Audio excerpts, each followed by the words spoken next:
for Tuesday, July 21st, 2020. This is the Pro and Con Show. And as always, I'm your host, Michael James Ott. Welcome to the show. So the intent of the show is to encourage us to be better citizens. And that means sharing ideas, but especially listening to each other. Okay, listening is probably more important than offering opinions and stuff like that. Listening to find out how people, and the way I approach it is, tell me about your walk in life that got you to this place on this particular issue. That, you know, and some people are very emotionally charged about some of these things. And okay, I'm not going to say that that's even wrong, but I am going to say that when that emotion is at a place where you won't listen to other people, you won't listen to experts or whatever, people that are trying to help you, then that's problematic. You've got to step away and listen, open up your skills there. And of course, the Pro and Con Show is trying to get us to listen to things on a longer basis, to examine some of these issues on a larger scale. Yes, it's going to take a few hours a month, but that's it. And then if you think about how great things will be once we start working together much better, wow, there is really no limit to what we can do. So, the whole truth, the pro and the con, the good and the bad, the for and against, hence the Pro and Con Show. Today's show, I just want to talk about Germany a little bit. So I had because they have some ideas, and I am not in any way saying that these are something that we absolutely should do, but we should consider, because they really seem to have some merit in Germany specifically. So I'm going to talk about some of the programs that they have there, and I know a little bit about Germany. I lived there for about 2.5 years, a little over 2.5 years, back starting January 1st in 2000. And so the Germans have some interesting things that they do. So one is they have universal health care coverage. And I do not know all the details behind that. I have not even looked to try to figure out if I could figure out what the details are behind that. All I know is that I had one case where I was quite ill over there. I had meningitis, as it turned out, and I went to the emergency room at a hospital in Germany, and they took very, very good care of me. And there were no bills or anything. There was a highly trained, highly qualified doctor who did a great job working with me as an American, and they did some tests, and we had some discussion, and then eventually one of the tests came back and showed that I had meningitis, and so they put me in the hospital for a few days, and they gave me IVs of various antibacterial and antiviral medicines. I don't even know what they were, but those kinds of things from back in 2000. And over a course of, I guess, 3 or 4 days, I started feeling much better, and I left the hospital. So, but that's one of the things that, and again, these major issues like healthcare, we should spend time talking about, why the system is the way that it is, how much it costs, why we think it costs that way. This over the course of a month, for example, on a national conference or a national referendum on this particular issue, and all of these issues, we should do the same thing, and get a solid baseline where we all have fresh in our minds this information on an equal basis, and then, okay, now we know this. What do we like? What do we dislike? and then step by step how we would go forward. And one of the things that would be part of that National Healthcare Month, if you will, would be a discussion about what would it mean to have national healthcare. And I've talked about this in the past, whether it should be kind of a more all-encompassing thing or just kind of a safety net like Social Security. But in any case, okay. But their system seemed to be quite good. The hospital I was in seemed to be quite nice. The doctor, the nurse, the treatment, all in my limited experience, seemed to be fairly good.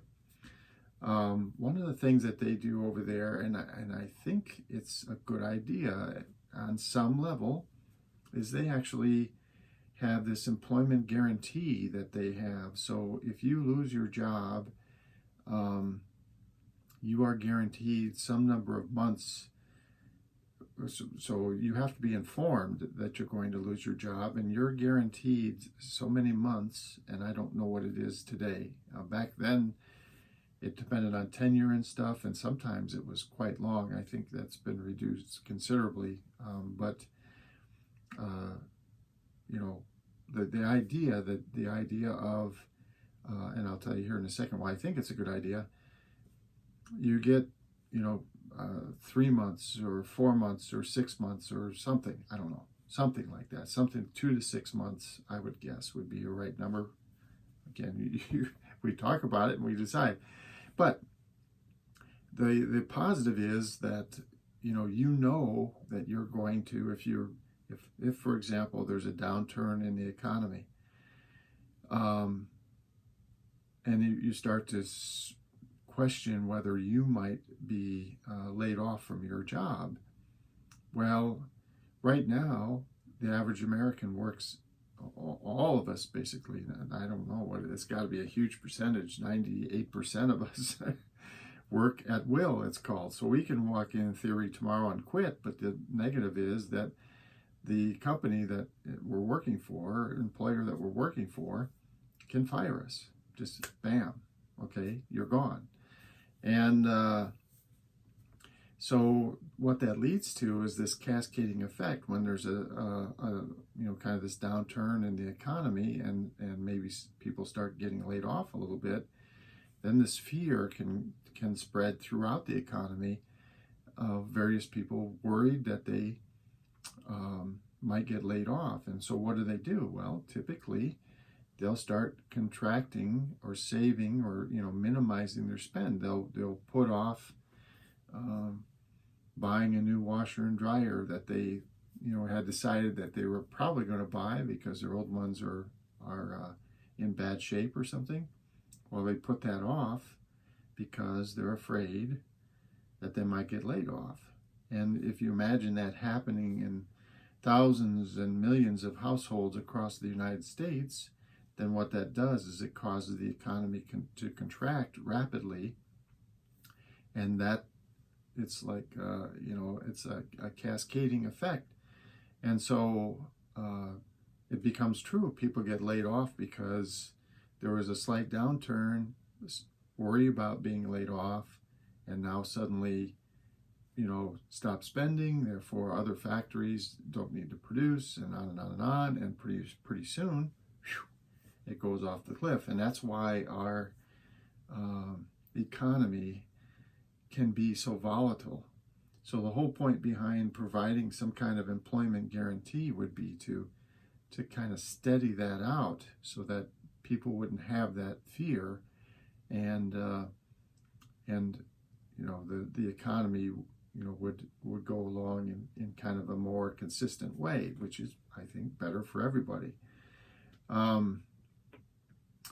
Then I also want to talk about the Germans. Of course, Germany is a much smaller country than the United States, and I think they have 150 million people or 120 million or something. So fewer people, like a third, roughly, I would guess. But the country, the area of the country is much, much, much smaller. And so the Germans are really focused on the environment in Germany. And you see people, and there are people that live in rural areas, but it's pretty rare.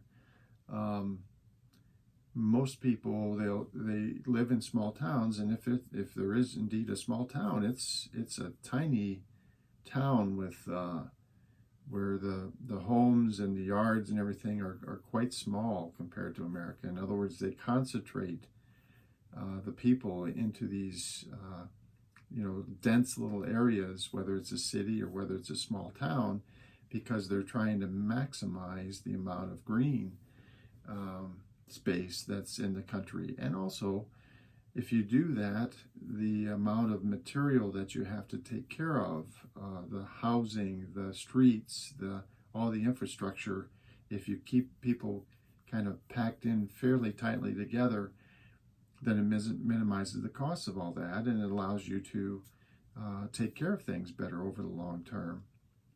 And another thing that they do is they have a tendency to build structures out of materials that are going to last a very long time. So like the house that I was renting when I was over there, it was built out of cement block and cement. And I mean, the internal parts were a little bit of plaster and wood and stuff like that. But the vast majority of the structure, there were ceramic, tiles and for the roof, and you had this concrete block for the walls, and concrete poured concrete. I believe it was poured concrete for the floors in the basement and some of the walls and so on.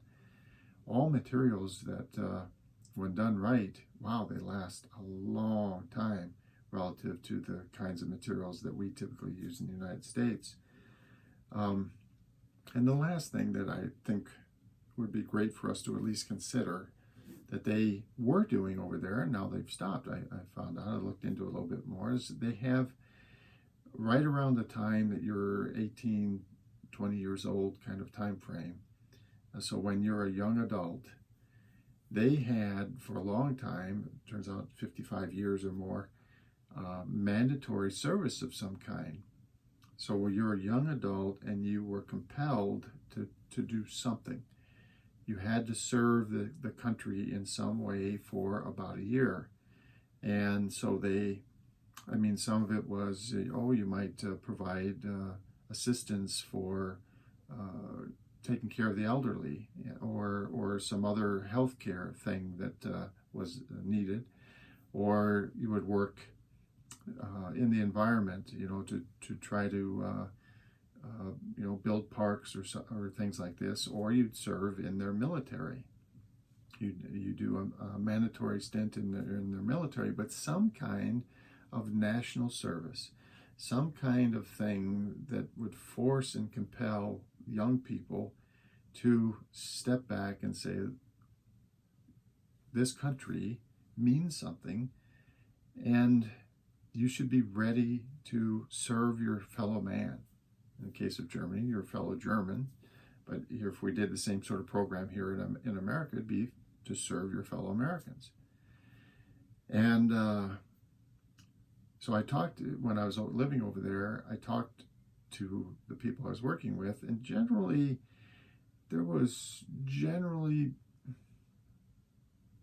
on average, I think, a positive outlook on these different things. The negative side of it is their taxes were fairly high on the whole relative to here in the U.S. I wouldn't call it exorbitantly high, but higher. And so one of the things that, anytime you're spending a lot of money on something, are you getting a good return? And this is the thing where I've said in the past, regardless of what we're doing, we should periodically review what we're doing and whether we're doing it well. Okay. But in any case, those were four things from my time in Germany that I thought they really seemed to be solid concepts that made all the sense in the world for a democracy like Germany to try and then evaluate over time how well those things are working. and change them. For example, the employment guarantee thing, changed for sure over time, and it was even changing while I was over there back in the 2000 timeframe. That's perfect. That's democracy in action, right? To try these things to make the whole of the community, the whole citizenry of a particular country and of the world better. And that's the bottom line. That's the focus, and that is the reason even behind government itself. Okay, so that's enough about Germany. So for the Pro and Con Show, I am Michael James Ott, and until the next show, bye for now.